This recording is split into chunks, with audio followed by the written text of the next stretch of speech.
each month. Whoops, I'm giving my secrets away. I look and analyze what I see or don't see. Example, who received over $30,000 for outside services? I see Kennedy Jenks got $13,000 plus or minus, probably not Wells, but I'm still looking for the $60,000 the board approved in July 2017 and appears to me USDA advanced to CSD. Jose, the guy with the grants, says okay unless he gets a complaint for non-payment. Most grants bank advances call for restricted funding, include special bank accounts if vendors not previously paid. DNA items, 5A, annual audit, 2015-2016 audit is being investigated now, regardless that some board member claimed last month that's not true. I confirmed audit is in investigation process as of 3/15/2018. This audit showed signs of failed audit and board responsibility. KAMPA LLC may claim audits are not typically approved by boards. I suggest the board read 61,000 and other government codes concerning fiduciary responsibility. Proper, known, knowledge financial controls carried out by the responsible parties go a long way in eliminating charges of board neglect, even if errors occur. KAMPA's LLC-isms may sound good, but remember, he was hired to cover up and brag loudly, find a shortcut to responsibility. Though I haven't analyzed the audit, it shows signs of failure similar to the audits being investigated now. I'm sure your auditor that was hired because he was the cheapest and your GM thought he could control better than the next cheapest can explain the current investigation. He supposedly furnished work papers to the authorities approximately December. Remember, this audit goes to the board, summary to the state in 90 days, and now confirmed in the final form, grantors, county, lenders, if applicable, usually insurance companies, parentheses, associations like CSDA, question mark, etc. Your honor is at stake, board member. If it goes past you, KAMPA LLC is home free, no wonder he wants you to wave it on. 5E, CSD investment policy. Through ignorance, I hope this board gave KAMPA LLC the control of everything that happens at the CSD, from buying, pricing, receiving, paying, reporting, staffing, and non-staffing, etc. KAMPA LLC designed his 5-year plan and contract to parallel and cover his tail, parentheses, board denied that one, thank God, etc., etc. Now he wants to control the investment cash too. Oh, I forgot, staff thought it best. What staff? I doubt that any board member has really studied this policy. Government codes noted and CSD 61,000 codes apply too. Auditor claims in his audit, as KAMPA LLC would say, all is great. Board president to review KAMPA LLC meeting agenda. How in the hell could anyone consider turning the last control over to KAMPA? Board, if you really want to do something, run this district as a business, LAFCO suggestion. Then hire a non-KAMPA LLC consultant, non-CSD consultant, non-government crony consultant to invest your non-money supply totaling a non-25 million that is just laying around. They can write the rules then. It will be a few years. Rule requirements may have changed by that time. Wake up. KAMPA is just padding the paperwork, for he hasn't done much in many months. Remember, Kennedy Jenks, they are the consultants that got paid the $500,000 for the grants. KAMPA has been soliciting new businesses.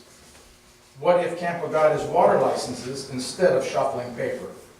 All this bring back a quote from, I assume, a community leader in Los Osos discussing outsourced part-time general managers in their local newspaper. Quote from the web, quote, leeches, end quote. Wes Hartman. Okay. Now, mine. Let's see. I have listened to Wes Barton talk about financial matters at these meetings for several years, and not once have I been aware of any intentional misrepresentation of the truth or outright lie about anything. In other words, excellent integrity. Contrary to Barton's service, your current GM treasurer has, through his own hand and activities, clearly documented many years of intentional misrepresentation regarding the permitted place of use for Merced River water in this district.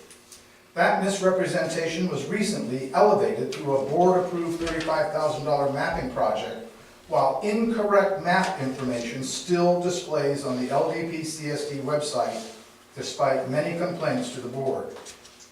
I believe the current investigation by the State Water Board, along with the GM's perplexing response of continuing to present false information, which was already dismissed as incorrect through the notice of violation, illustrates a method of operation which is now posed to play out regarding financial matters with the questionable audit. The expression, good money after bad, seems apropos. Whether factual or not, an argument could certainly be made that the board is intimately involved and knowingly cooperative with these further intentional misrepresentations of fact, as with the maps, based on a pattern of simply signing off on whatever the GM treasurer proposes. Video recordings of these meetings have suggested a continuing lack of due diligence by the board. Board failures started with an unethical closed recruitment process and a GM treasurer appointment without even a rudimentary traditional employment background check. Then access to over $1 million in district cash. Listing the many subsequent sign-offs by the board for all things KAMPA would take a very long time, but fortunately a detailed record exists for those charged with any investigation. Wrongful activity can occur quite quickly, often opportunistically, whereas investigation and determination of those legally responsible and accountable can be extremely slow. Thus the legal expression, the wheels of justice grind slowly, but exceedingly fine. When I advised the board of the incorrect maps, not one of you stood up and questioned the GM as to the accusations those maps were incorrect and misrepresenting information to the public and government granting entities. A simple telephone call would have resulted in a legitimate official PLU map for this district that very day. But each of you chose to ignore repeated pleas and warnings and decided to blindly follow the GM's special interest lead. 18 months passed after a complaint was filed before the State Water Board addressed PLU violations with the September 2017 notice of violation. Then another 6 months for district preparation of a response. And that result, and this is important, what is the basis of the district's defense response? Just a repackaged, incorrect map information only regurgitated back to the state. So with this financial situation, it seems to me a prudent course of action would be to wait for the conclusion of the state audit investigation before approving extremely complicated financial matters none of you, much less myself, truly understands. If the audit investigation results are good, fantastic, great, pass it on. But if serious irregularities are discovered, the board has at least taken a documented stand to prevent further false information from proceeding unchecked. To do otherwise could possibly be construed as conspiracy. And I don't know if you folks know anything about that. Conspiracy is just a very simple concept. It's two or more people agreeing to do something that's illegal. And the interesting part is you don't even have to be successful at whatever the goal is. It's just any observable attempt towards that goal. Thank you very much. Thank you. Okay. Thank you for your comments. Request to make a couple of questions of several people who own properties over here. When was the last time the fire hydrants were tested? And is there paperwork about it? It's supposed to be tested every 5 years and flushed every 3 years. Where they were done last time? I don't know. And if reason, I also talked about insurance companies in San Francisco who have been insured for over 50 years with it. Were they flushed while you were on the board, Victor? Do you know? They were flushed a couple of times by Blanchard Fire Station, and they were told not to do it anymore by the board or district manager at that time. Well, I talked to my insurance company, which have been members for over 60 years, and they said if something goes wrong and there's houses burned or anything else, they're going to go after the board for damages and the district. and if there's somebody who dies in the process, they're gonna file criminal charges. And that came from directly from the United States Attorney's Office in San Francisco. So when can I get a record of when it was last time? What I would suggest is, call Pete and make an appointment with Pete, or send him an email, whatever, and have him answer your question. All right, that's fine. Thank you. But let's figure, let you know, because people are concerned. In fact, realtors are very concerned because they lost a couple sales because people said, wait a minute, we want to buy in here, but developers, we don't know about the fire hydrants situation. Thank you very much. Okay. I didn't prepare anything for today's meeting, so we'll go on, Pete, to your general report. I didn't prepare anything for today's meeting, so we'll go on, Pete, to your general report. I made note of that as far as the fire hydrants. I'd like to offer to prepare a brief report for future agenda, maybe in April if it works for the board, to just be able to talk about fire hydrants, how long they last, what our obligations are, and what we've done. So when it comes to what has gone on in the past month, I've provided a brief overview report in the packet, and as early or late as today, I had a conversation with the gentleman at the state that is responsible for responding to our notice of violation and the documentation we've submitted. He advised me that he's had This is on the maps? Yes, on the notice of violation. Okay. So, on all of the matters that are in that. We submitted information to them, the information that they requested, we submitted. They have not responded. I hadn't even gotten a response back from him that he had received it or was going to do anything with it. So I left a couple of messages, finally got in touch with him again this morning, and he's had another changeover in staff. So he's got 2 rookies. He's in the process of training them. He couldn't give me a date on when he'd be back to me, but we have the lines of communication open. He understands what they have to do, and it's in their court.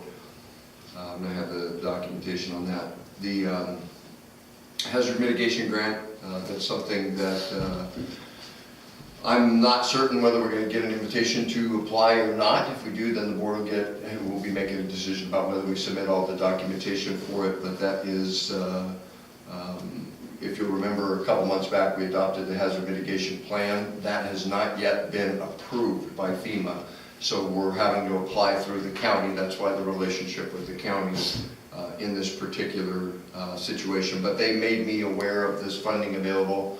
And one of the things that we had talked about in the plan was that we don't have any backup power. If we lost power for an extended period of time, we don't have the ability to move water from intake through the treatment plant out to the tanks and then from the tanks out.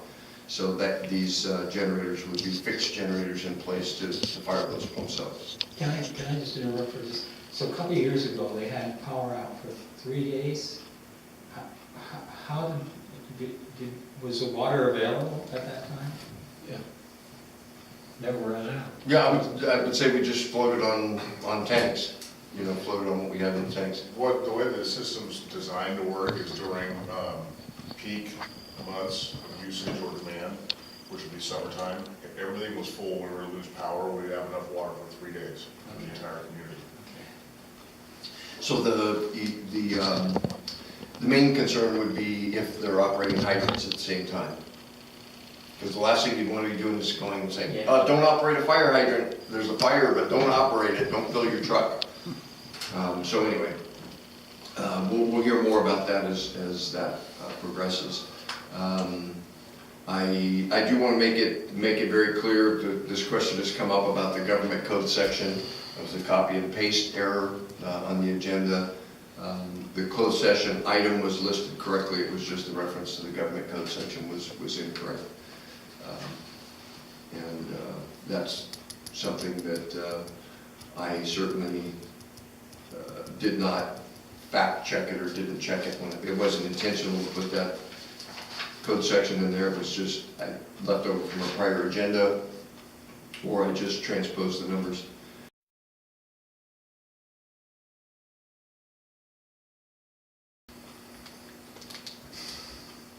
I'm done with my report. Thank you. I have a question. Fast. You mentioned that code section on those GM evaluations. Wes Barton brought that up a few months ago, and it was never addressed. He brought up that very issue of that code section being wrong, and there was no response, and it continued a few times after that. How could that happen? That could have been an oversight on my part, because I really try to capture what you guys say, and, you know, if we made a mistake, then I normally take notes and get it to Pete, so I don't know how I missed that comment from Wes, so. I can find it on the video if you want. You know, I mean. What was it, I'm sorry, what was that in reference to? It was in reference to the government code section regarding the GM evaluation.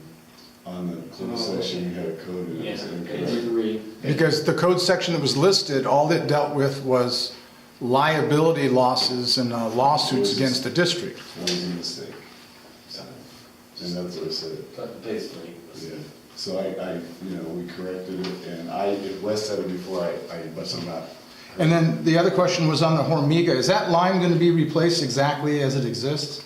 Yes. Okay. As far as I know. Because that's kind of a jump-off spot for all the other outside MIDPOU properties in that area that have been annexed. I didn't have any idea. It's just a matter of, we need to just look at the main, and it's, what is it, 4 inch now? Yeah. So it'll be the size to be able to feed the fire hydrant at the end, you know? I mean, so it's not going to be an upgrade. It was an upgrade. That was an upgrade, wasn't it? No. I think you're referencing Hormiga. That's a street that has a failing water main in Yeah. itself. That still needs to be replaced. That's the district. I think you guys are confusing Dollar General's main upgrade with Hormiga's. No, I'm talking about Hormiga. So we can talk about district standard details and all that, but any water main replacement now is not gonna be 4 inch going back in. It's gonna be a minimum of 6 inch. It's usually 8 inch. 8 inch is the standard for feeding fire flow. But So it will be a line I upgrade. don't have any idea on that one. We haven't designed it. Thank you. All right. Good, moving on. Any other comments?